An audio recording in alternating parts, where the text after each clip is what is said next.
Pledge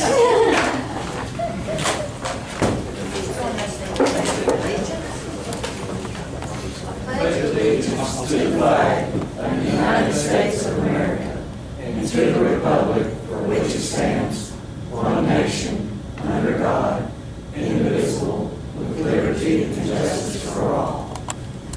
Honor Texas flag. I pledge allegiance to thee, Texas, one state, under God, one and indivisible.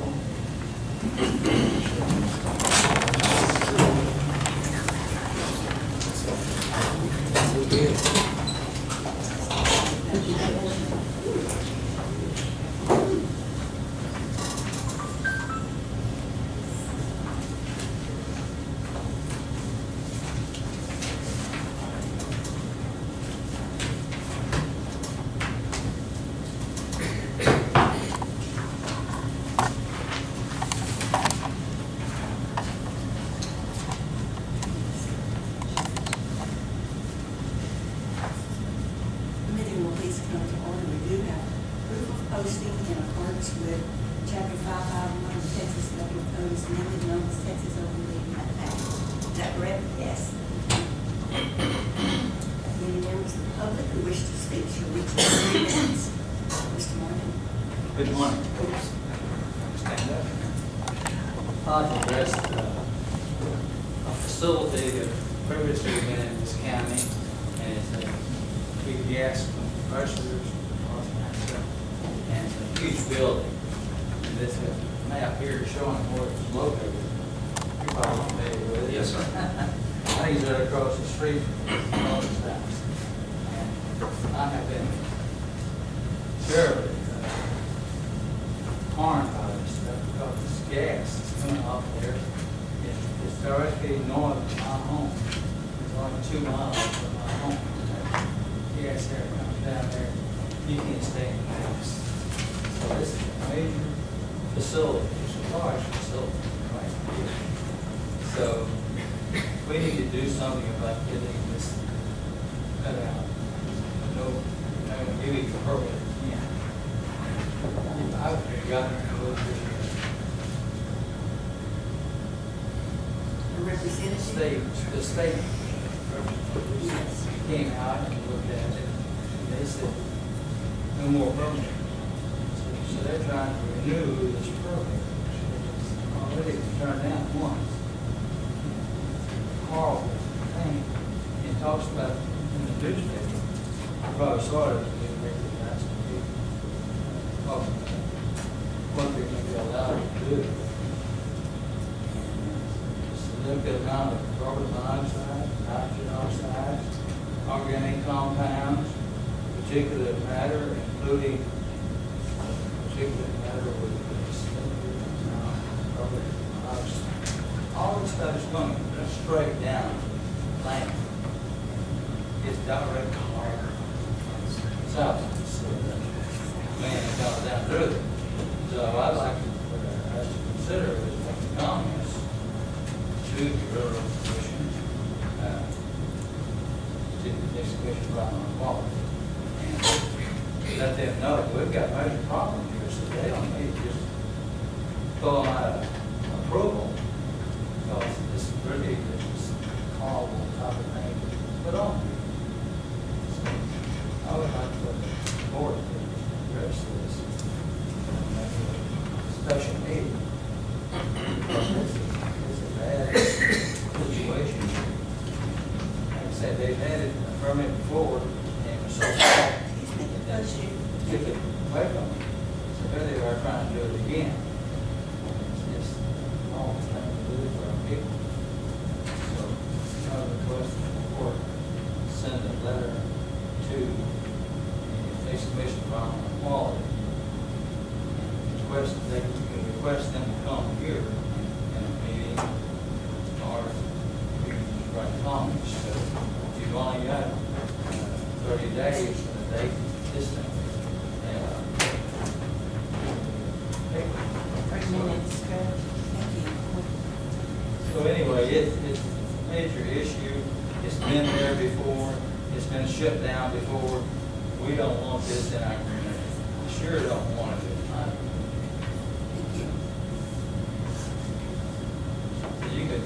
you can see here, this, I know where it is.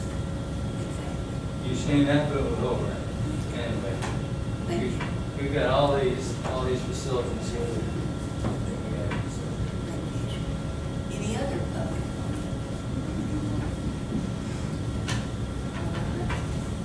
If not, we'll go, item number 1, to approve the minutes of April 17th, regular meeting. Always got one on 15, I think, Judge. Yeah. It's not written correctly. Okay, is it the 15th, April 15th? No, No, no. number 15. That's on the, minutes. grant. And, you know, I think Karen sent me an email of what you wanted in there. And you may think it is working.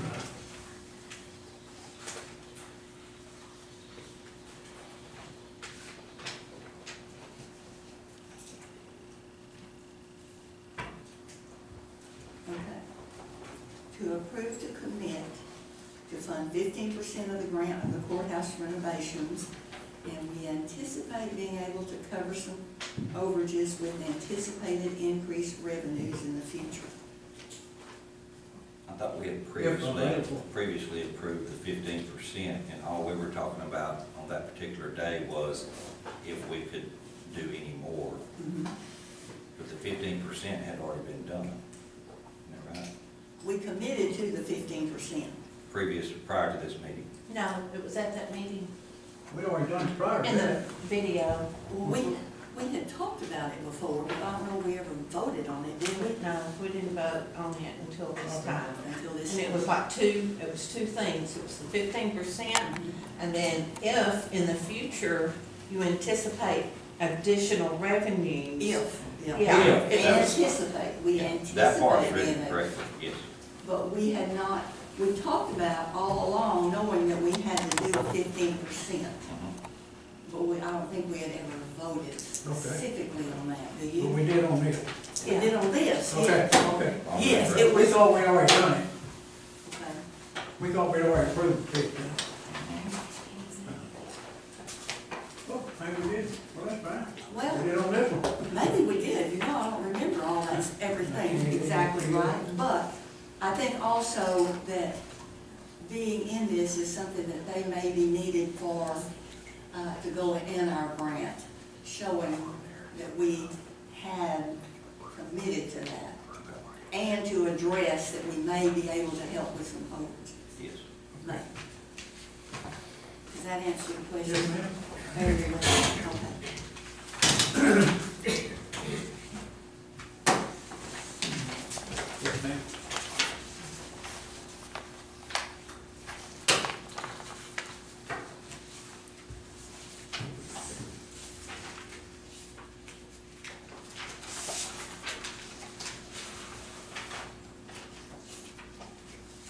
Motion approved. Second. All in favor, aye. Any opposed? None. Motion carried. Item number 2 is to accept the reimbursement of road repairs from Encore Electric Delivery Company, LLC, for precinct 3 in the amount of $16,878. I make that motion. Second. All in favor, aye. Aye. Any opposed? None. Motion carried. Item number 3 is budget transfers and amendments.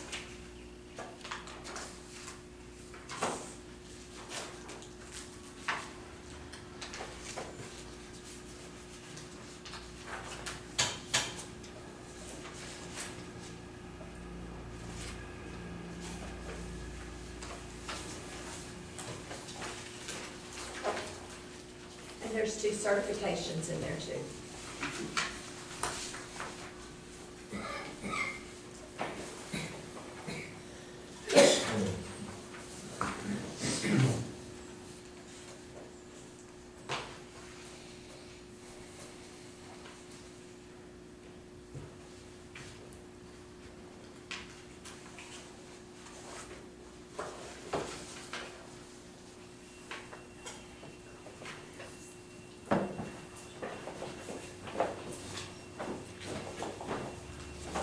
We move.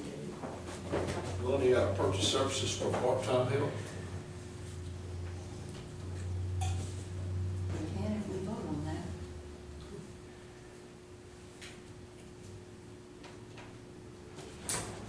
if, So that means anybody can do that? Even so I'm saying they don't have a line item for part-time help. So anybody can go in there and move it, purchase services into part-time help. if they have a line item and we both can move it, yeah.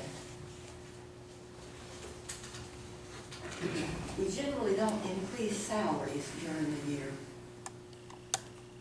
But we oftentimes have had to transfer for various reasons for part-time as needed.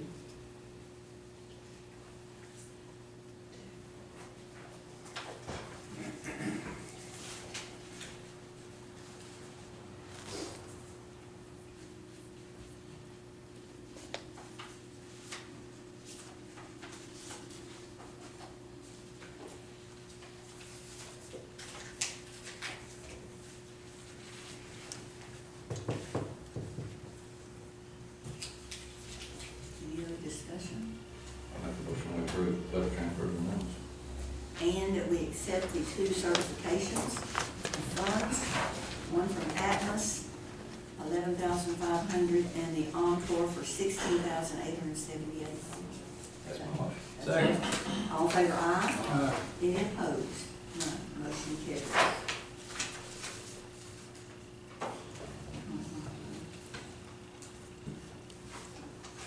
Okay, I'm going to force to approve and pay the bills.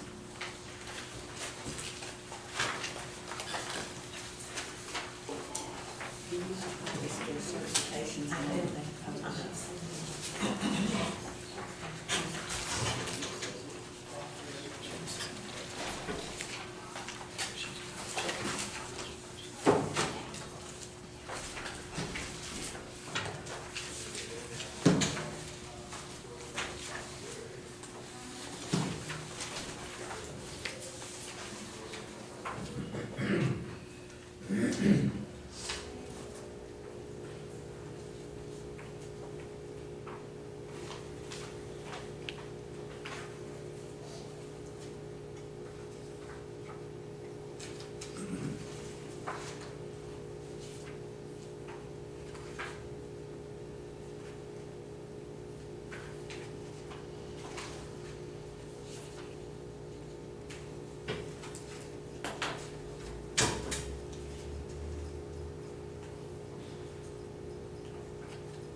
Make a motion to approve, pay the bill.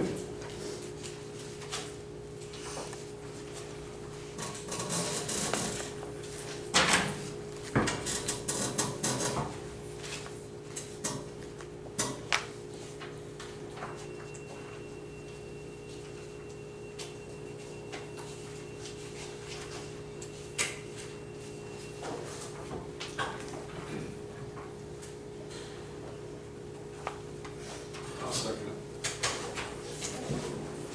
Aye. Aye. Any opposed? None. Motion carried. Next item is to approve the payroll.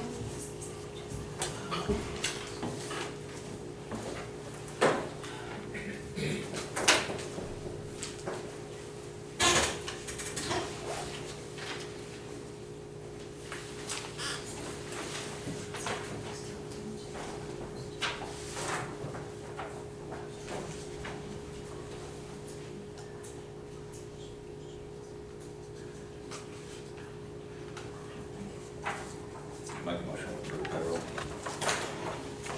Second. Aye.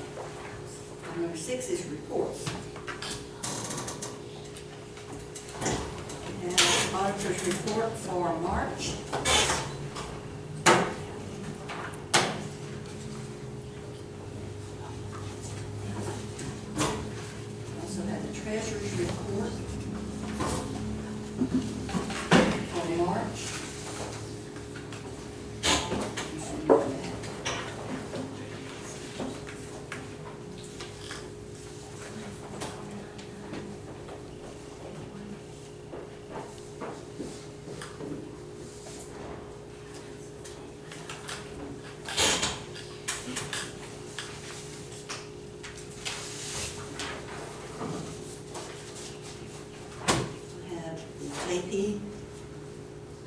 2 report for March, and a cybersecurity awareness training certificate for Dane. Anyone else have a report?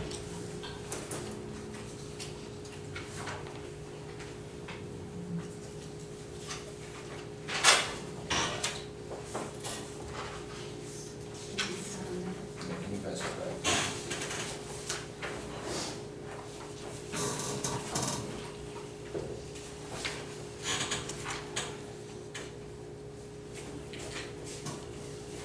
Yeah.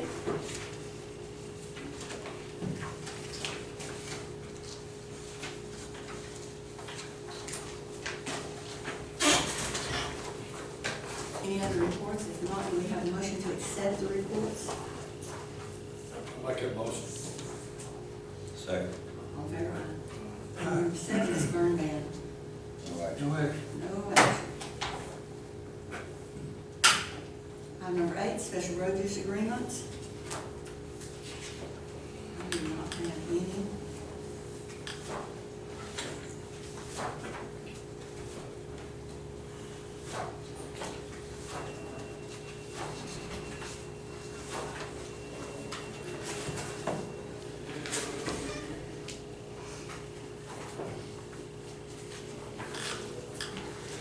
No action.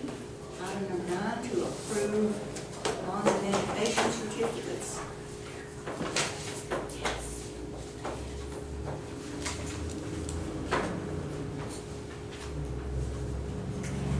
have a certificate of completion for the text from the Historical Courthouse Preservation Program pre-application training for Aaron Moore.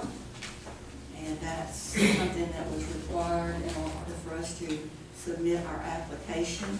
Also have a cybersecurity awareness training certificate for Tara Batten, Amanda Bergman, and Renee Reynolds. And a motion to accept these. Make it motion. Second. All in favor, aye. Motion carried. We're at item number 10. Prairie Law Firm presentation. Good morning. Good morning, Judge, Commissioners. I know you got a lot on your agenda. I'll try to make this quick, but I just wanted to do 2 things today to sort of update you on what's going on in our has gone, what's going on in our collection activities. And I've got some handouts just to sort of briefly give you an idea of where we're at and where we're going, and then discuss one other matter with you. Oh, yes, absolutely, sure do. You guys want these things. And this is just a I know that a couple of commissioners are already aware of this. This is what happened in our last tax sale that we had in February. These are the properties that were sold in amounts that they were sold for. And of course, the county's portion is a fraction of what it is, about 20% of what it was. But I just wanted to let you know these, when I met with you last November, I went and detailed some of the properties we had in the process of going through the foreclosure process that we've been working on for quite a while. And this is the results of what we've done. These were the first set of properties we discussed back then, and these are the ones that we sold. And as you can see, in each instance, I know that a couple of you were already, actually most of you were probably already aware of this, they were all sold for a substantial amount of money that was in excess of what was due in there. And we'll be discussing what happens with that money in just a minute here. So I just wanted to let you know this is what we actually did sell in February this year. This is what we've got coming up in June. Just to let you know where we're heading.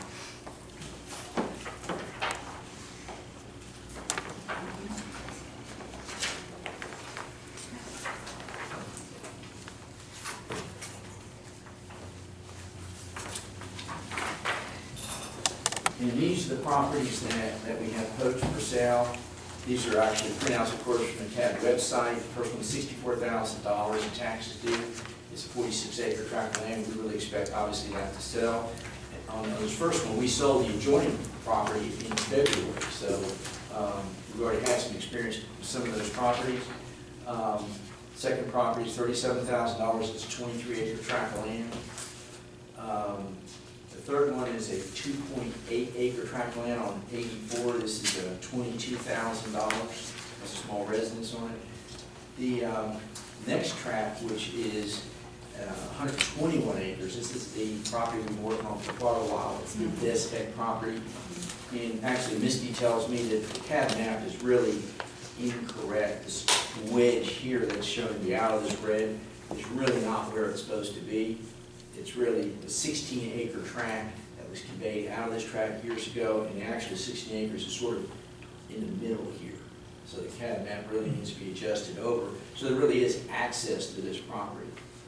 Now, having said that, when I was visiting with the judge last week, I just say a local attorney happened to be in the judge's office and advised us that he is representing some of the people in this lawsuit who have an interest in this tract of property and intends to have all this paid. His property being posted in June for sale, is going to have all this paid by that time.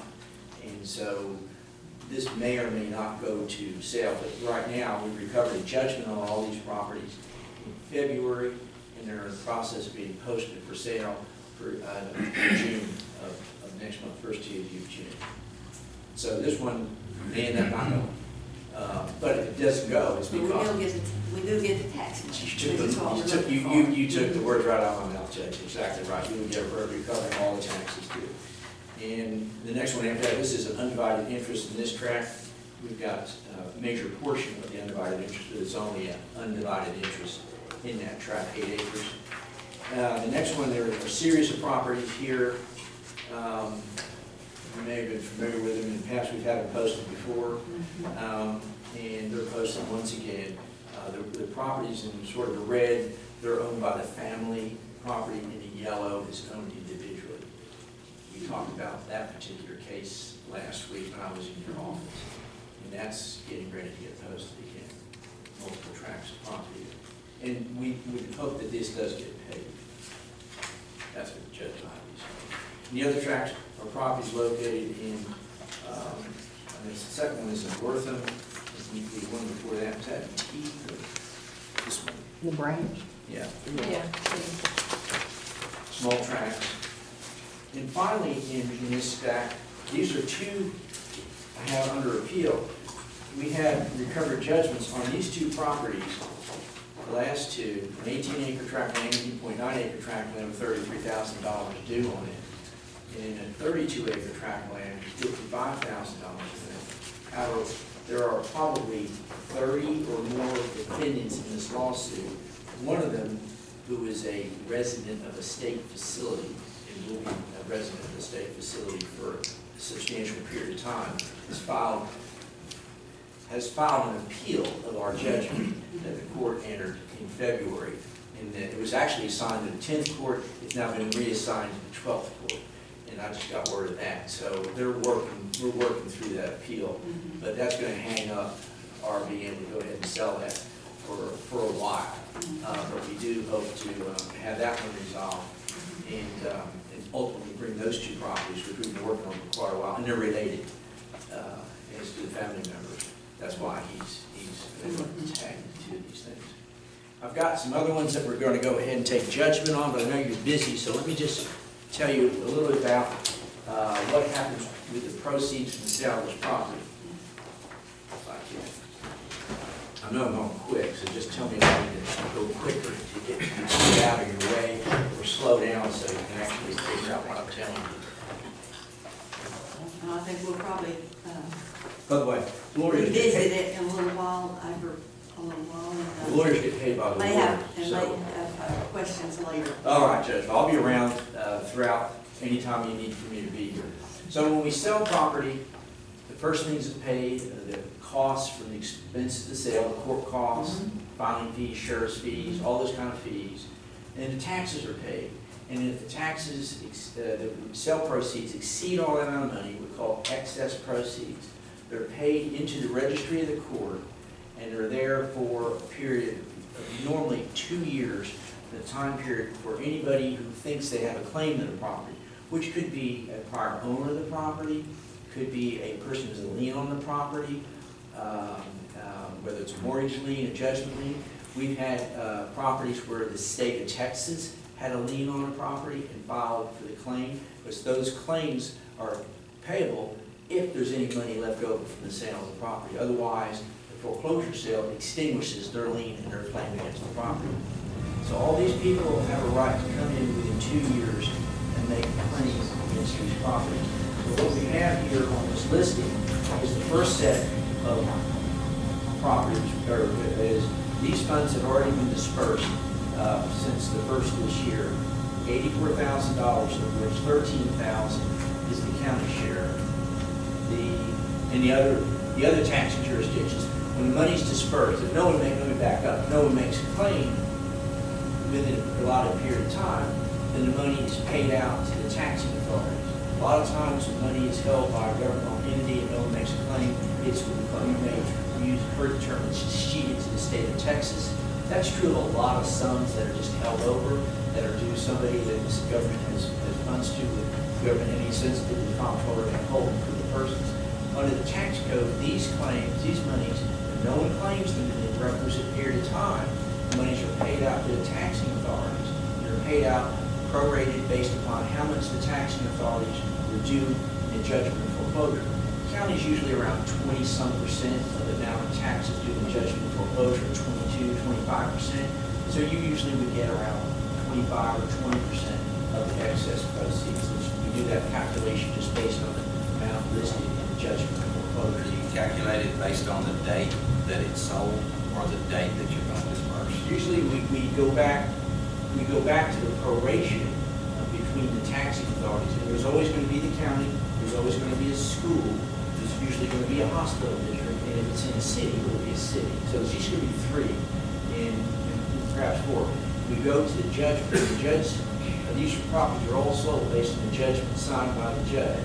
And in that judgment, it sets out counties do X number of dollars, schools do X number of dollars, and then everybody else.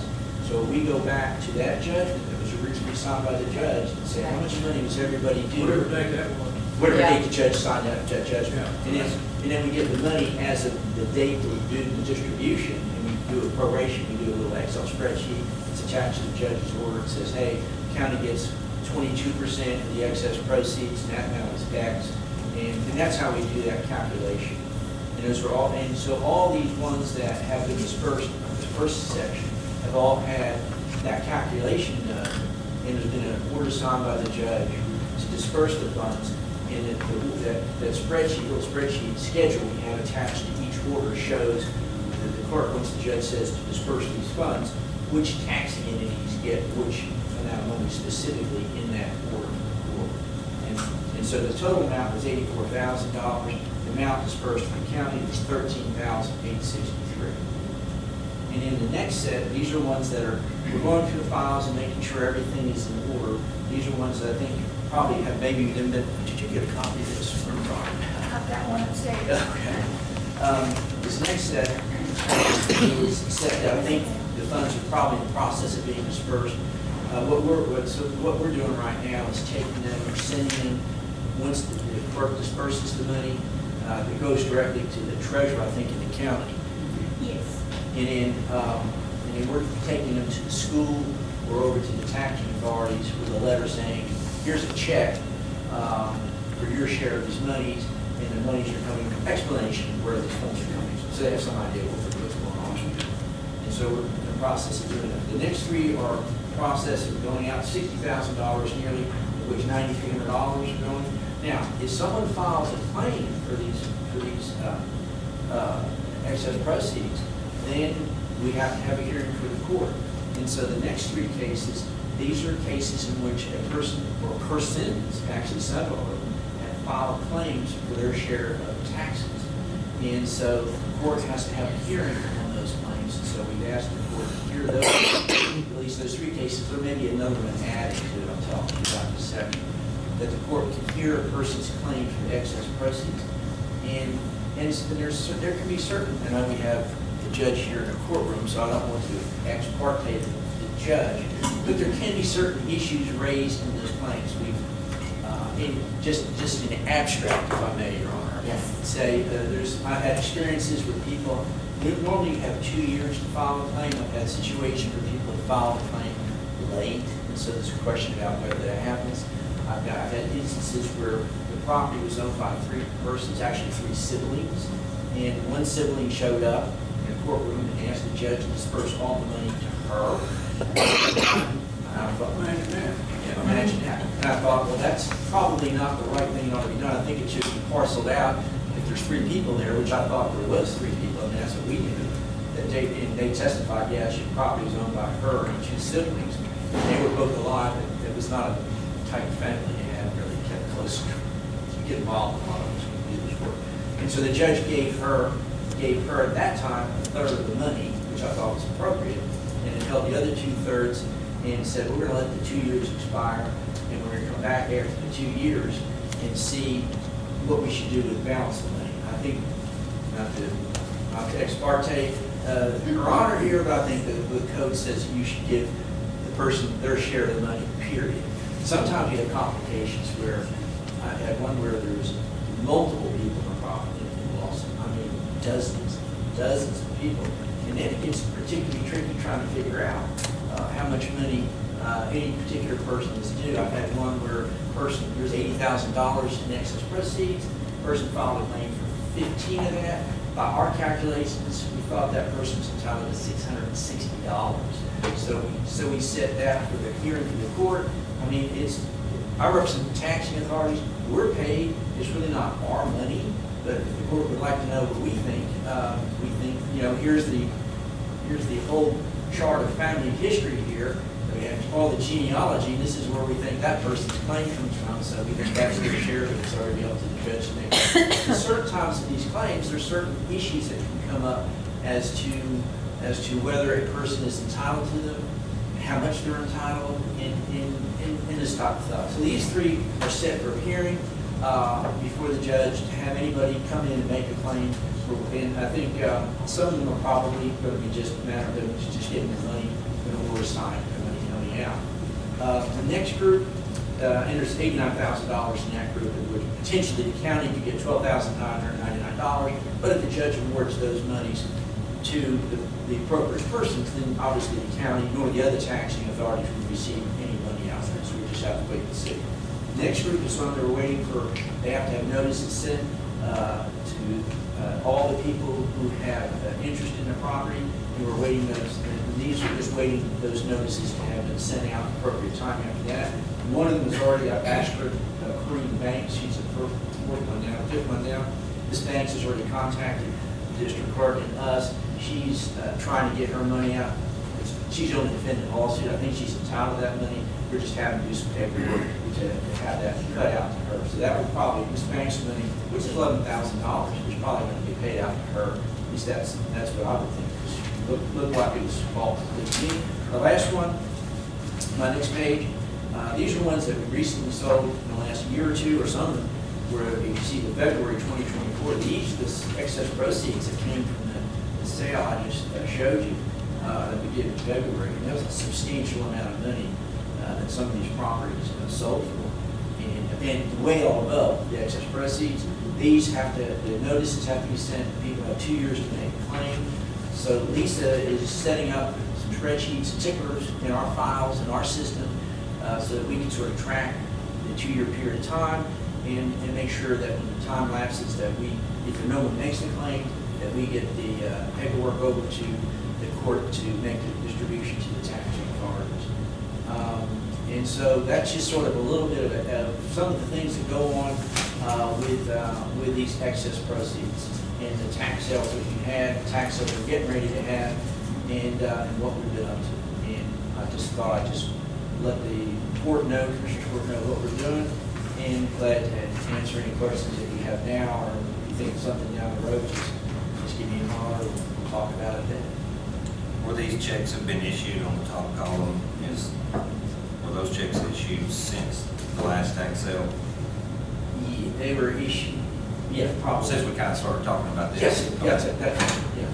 This year, for sure. Matter of fact, I'm taking a check forward as well, over at Worth today. I took a check from due, it's $25,000 last week when I was here. And they've got, I think we've got more money. Oh, everybody's got more money in the pipeline potentially. All these. you so much. Thank you, Judge, thank you, thank you.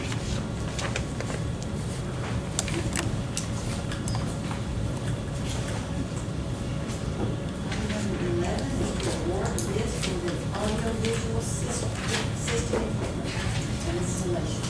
Do you have bids? I do have bids, and I think, and were you going to speak? I think I'm gonna let Ms. see, I've got a copy of the bids, if you guys need to review it for reference or whatever, those are just copies that are into that last court, but I'll let Ms. see, if you guys have any thoughts. We saw the two bids, they were both open, and there was substantial price difference, but I think it's gonna be more of the usability of the system and what, functionality, as well as price, obviously, so I'll let Ms. see attest, since she's going to be one of the primary users of the system. Well, we reviewed the bids, and I had marked the significant differences that I saw as far as equipment-wise between the JAV bid and the data protection bid. They both provided systems that were usable for us. Obviously, the JAV's bid had a couple of things that we, data projections, we had not told them that we would provide our own monitors, but we had done with JAV, so that was a markup there that was not on the JAV's bid. But overall, the JAV's bid is system, I guess, is one that we can use, that we are familiar with using from the county courtroom, and it is designed specifically for the courtroom. And we are comfortable with that bid and that system if the commissioners are comfortable with that. That's the recommendation. Yes, ma'am. Ryan, do you want to make any comment? I think it's probably pretty clear. Yes, ma'am. I think the functionality between the county courtroom and the district courtroom, we know that company. We know they've come in and done what they said they were going to do with one courtroom. So I kind of feel pretty comfortable with it, using them again. And we've gotten good service from them. Always gotten good service. And we've had any issues. So, is there a motion? Make a motion, we award the AV system equipment bid to JAVS. Second. Have a motion and a second. All in favor? Aye. In the amount of, you want that in there too, probably, don't you? $57,714.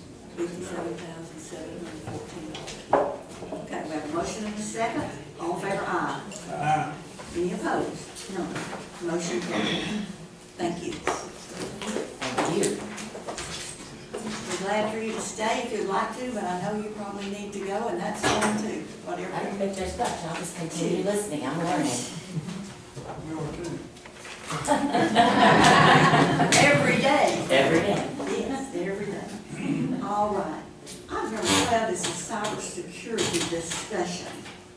And I believe Dana's going to talk to us about that. Actually, I'd like to table that. I was expecting to have some information from some vendors that I have not received. So if I can table that Sure. to the next Commissioner's Court, which I think we're having a special court on Friday. I don't know if I can get on there. Maybe I'll receive the information by then. Out of that. We don't have the 72 hours. Yeah. Yeah. Okay. But we can have something next week. Okay.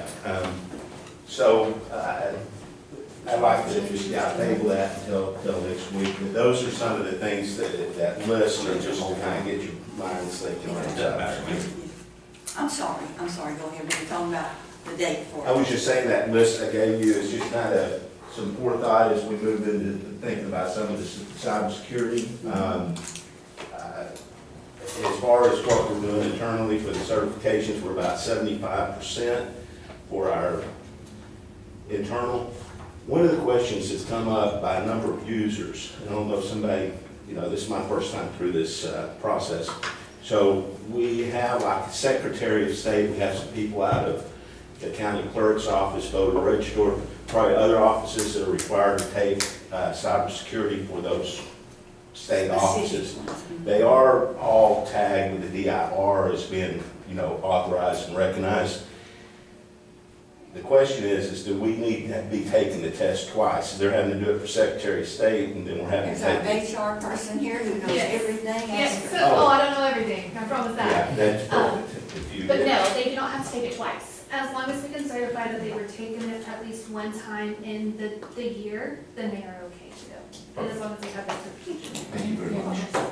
And we do have a cybersecurity conference coming up, technology conference coming up on May 21st, 24th. I think I should probably attend. I hadn't registered just because timing of all these systems we got moving around. I don't know that I have time to go, although I think it would be beneficial. As well as it might even be beneficial for one of the commissioners or whatever, if anybody else is interested in going, because it covers pretty deep. So maxed out on travel this year. But it's gonna be in Georgetown, it's probably gonna be 3 nights. Georgetown? It's in Georgetown, it's at Sheridan. Registration looks like, it's gonna be, because we're after, the deadline's gonna be like $325 per person, official or staff member. And when is the that registration fee. I'm sorry. What's the date again? It is, the dates are May 21st to May 24th. I can leave this with you if you're interested in that, yes. So that's it for right now as far as the All cybersecurity. right, do we have a motion to table? Make that motion. All in favor, aye? Any opposed? All right, item number 13, which is E-Force. We wanted to have a little discussion about our E-Force system. Do we have anyone here? Didn't know we were supposed to. No, ma'am, and I got sick and I forgot about Okay, well, we'll contacting just, him. That's gonna be my fault. I didn't remember we'll until just table yesterday when this I got to the back. next time. Or to when you can get him. If you can get him here, we can have a special meeting for it if we need to. If we can just get him here, okay. All right. Item number, let's take a little short break. Do we want to vote to table that? Motion to table. Okay, Second. that means it'll have to be on the next one, but then we may set a special after that.